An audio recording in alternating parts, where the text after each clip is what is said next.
Hello, and welcome to Global Data Themes Instant Insights.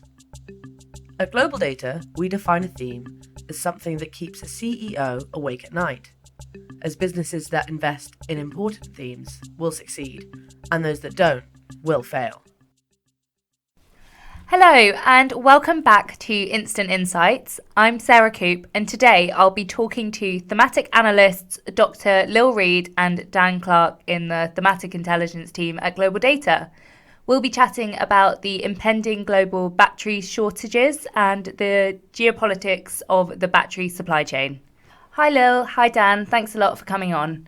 Thanks for having us. Yeah, hi Sarah, thanks for having us.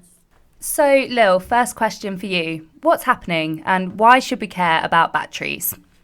Yeah, that's a really good question, Sarah. So, over the past decade, the battery industry has developed enough to bring us things like portable consumer electronics, like the phone or laptop you might be listening on now, the mobile internet, and the first electric cars. And now we're beginning to see the initial adoption of what we call intermittent renewable power storage and generation. And given the accelerating and expanding role that stored energy will play in tackling global warming and climate change as a whole over the next few decades, batteries are going to be so important and one of the most significant industries over the next 10 years. So we really do need to start thinking about them. And as governments worldwide get serious about decarbonising their economies, we're going to see increased demand for cheap, safe, high-performance, long-lasting and low-carbon footprint batteries, particularly from the automotive industry. And that's not just cars, it also includes buses, lorries and tuk-tuks. Okay, cool. Thanks, Lil. So really important stuff, lots of demand for batteries. So Dan, what can be done to meet this demand? Well, the key thing is a lot has to be done to meet this demand. I think the main takeaway is that governments have to play a greater role in supporting and incentivising the battery sector, as well as the automotive and mining sectors, in order to significantly increase the mining and refining of battery raw materials. Currently, there's just not enough battery materials being mined to create the amount of batteries that the world is forecasted to need. There will be a shortage unless governments step in and act fast and at scale. The reality is it takes mines about 7 to 10 years to come online, so there's a supply-demand lag.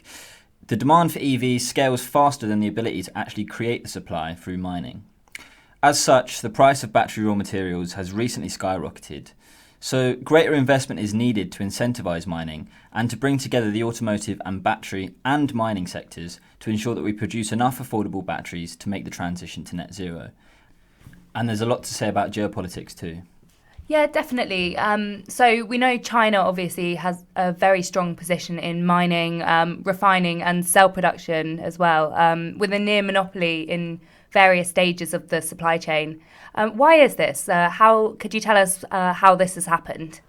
Well, it's really interesting. So while much of the world is understandably focused on today's geopolitical tug of war over energy, which is going on between Russia and the Western world, a new clean energy geopolitical battle is being fought throughout the lithium-ion battery supply chain.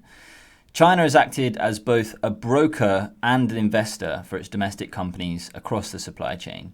For example, in 2001, lithium-ion batteries were made an area of strategic government focus in China. This was followed by the creation of an EV working group a few years later to ensure that the government fully understood the needs of the sector. And then this was followed by a host of subsidies and loans, which massively favoured domestic companies, allowing them to grow from nascence to dominance. Just take CATL, the Chinese battery maker. They've come from basically nowhere to supplying 32% of the battery cell market share. They are now the largest battery maker in the world and supply Tesla, Ford, GM and more. The subsidies really are enormous. The Chinese government gave subsidies on EV purchases and instructed the State Grid Corporation of China to build out charging networks in 2010. Now, we hear a lot about charging networks now in the West and in the US specifically under the Biden administration's new plans, but this is a full 8 to 12 years before the rest of the world this was being done in China. So essentially, China has given itself a decade head start in the sector. Cool, thanks for that, Dan. So China has a monopoly over the batteries value chain. Lil, could you tell us, are there any other parts of the value chain that are being overlooked at the moment? Yeah, that's a really good question, Sarah. So Dan has just nicely laid out the traditional battery value chain, all the way from raw materials through to smelting and refining, making the cell components and the batteries themselves, and even through to the end markets such as electric vehicles and stored energy. But the newest nascent segment, I think, is recycling. So successful battery recycling will recover some or hopefully all of the materials and metals that are used to make the batteries, reducing the need for future mining of these resources. And because of this, the scaled up battery recycling resources are going to be imperative as we try to minimise our environmental impact and prevent the depletion of finite natural resources.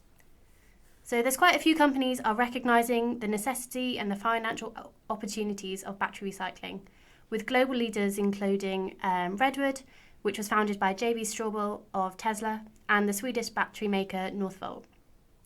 So although the hopes of a circular battery economy are a long way off, large battery makers may eventually look to vertically integrate their recycling capabilities. And by 2030, we expect that creating a semi-domestic circular battery economy will be a central industry trend and will radically reduce geopolitical dependencies, help decarbonise the ecologically dirty mining sector, and ensure that the industry is sustainable in the long term. Yeah, thanks for that, Lil. That will definitely become very important, especially as countries look to get to net zero with varying timelines, of course. Thank you, Dan and Lil, for those instant insights. Thanks for listening, everyone. And from us at Thematic Intelligence, see you next time.